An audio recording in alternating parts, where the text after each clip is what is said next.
Alright, Pistons fans, so in today's video, we are finally going to be talking about Luka Garza. This is a prospect who I've been meaning to do a video on for a very, very long time. So let's talk about him, man. Luka Garza, 7'1", out of Iowa, 22 years old, and from what I looked up, 270 pounds. He is a true center. So I'm going to give you guys the facts. I'm going to give you guys my likes and my dislikes. And then I'm going to give you guys a summary at the end of the video. And then we're going to end it off. So let's start off with the stats. In college, he averaged 24 points, 8 rebounds, and he shot 44% from the three-point line. So those were the stats. And let me give you guys first the positives that I like about his game and the things that he thrives at. So first and foremost, he is a post player. And what I mean by that, he is someone who's going to be operating out of the post very, very often. You can give him the ball in the post and he's going to do his thing. Again, being 7'1" and 270 pounds, he's a big dude. I feel like a lot of NBA centers, especially the ones who are undersized or power forwards who are undersized, they're going to have an issue dealing with someone this tall, that big, especially in the post. So that part of his game could be something. The next thing I'm going to say is overall scoring ability. I do like it. He does have some three-point shooting to him. Again, 44% from the three-point line. And as I just mentioned, he's someone who can score in the post as well. His scoring overall, I would say pretty nice for a center, projected in the second round. The next thing I'm going to say is rebounding. Again, 8 rebounds with his frame, with his size. Very, very good at boxing out other players. He's determined to get rebounds. He hustles for rebounds. His rebounding ability, pretty solid. And going into the NBA, I think that'll be a big plus for him. The next thing I'm going to say is that he played pretty well in the national tournament game.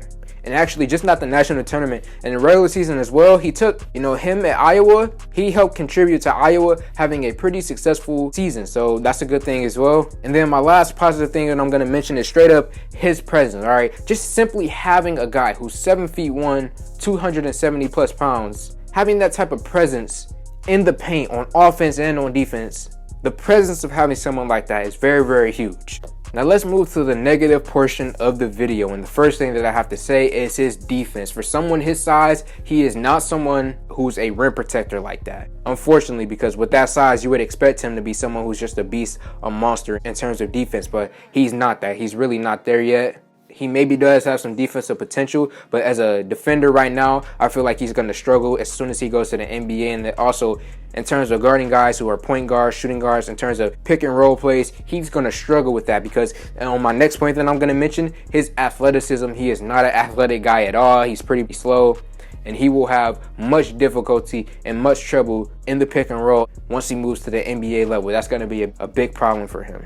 And then the last thing that I'm going to say, guys, is his style of play. It doesn't necessarily fit today's game. Again, he does have the three-point shooting to him, so that's really good. But I did say that he's a post player, and that post play is not really something that most NBA teams want on their roster. They don't really want centers who are post players. They want centers who can shoot the three ball and play make. And he does have three-point shooting ability, but he's not really a playmaker. And just overall with the post play, it just doesn't really fit today's game. So his style of play could be a negative as well.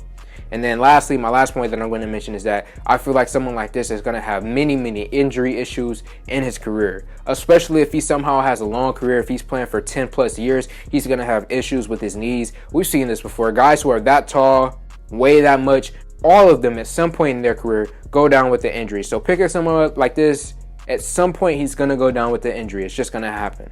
So Pistons fans, let me know how y'all feel about Luka Garza in the comment section below. In conclusion, and my final thoughts about Luka Garza is, I like him. Nice scoring ability, nice rebounding ability, nice size, but with his style of play and his weight and possible injury issues, I don't know if I would pick him up early second round, maybe mid, maybe late second round, but I don't really know because when I'm looking at someone like Charles Bassey, and I'm looking at guys like JT Thor, I would probably prefer the Pistons to take shots on those guys than someone like Luka Garza. Maybe. And I'm just talking about, early in the second round, I would probably prefer a JT Thor or a Aaron Henry if he somehow falls there, or Johnny Juzang if he falls. I would prefer those guys early second round. And then late second round, then I could be talked into someone like Luka Garza.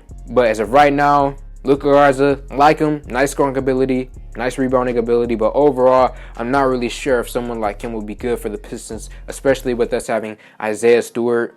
Having this dude be a backup to Isaiah Stewart, I don't know if that really fits as well. So let me know all of you guys' thoughts in the comment section below. Like this video, comment on this video, share this video. Thank y'all for 1K, and I'm out.